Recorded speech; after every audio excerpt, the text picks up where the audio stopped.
একটা কাজের মেয়ে, ওরে তোরা বিয়ের লোভ দেখা ওর টাকা নিছিস কেন? আব্বা, কেউ লোভ করলে মানুষ তার টাকা পয়সা খেয়ে ফেলে। সকিনা লোভ করছে, আমরা তার টাকা পয়সা খেয়ে ফেলছি। এখানে তো আমাদের কোনো দোষ নাই। লোভে পাপ, পাপে মৃত্যু। সকিনা নয় লোভ করছে, কিন্তু আমি কি করছি? মিয়া সাহেব, এই যে আপনার এই দুই সন্তান, ছোট মিয়া আর বড় মিয়া, দুইজনে প্রত্যেকদিন আমার দোকান থেকে বাকি খায়। একদিন আমাকে কোনো টাকা পয়সা দেয় না। টাকা চাইলে কি করে জানেন? উল্টা আমার আর মায়ের ধরে শুরু করে। এর একটা সুষ্ঠু বিচার করবেন আজকে। দোকানে বাকি খেয়ে টাকা দিস না কেন?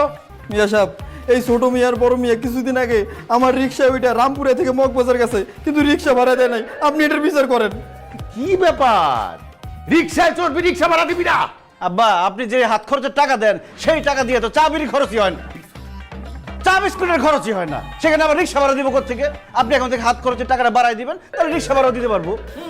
মিয়া সাহেব, এই ছোট মিয়া আমার সাথে 2 মাস প্রেম করে। এরপর আমি যখন তার বিয়ের কথা বলি, সে আমাকে বলে সে নাকি আমার বিয়ে করবে না। আপনি এই বিচারটা করেন, ও আমার সাথে কেন এই ধোঁকাবাজিটা করলো? আপনারা আমার কাছে বিচার চাইতেছেন, আমি কার কাছে বিচার চাবো?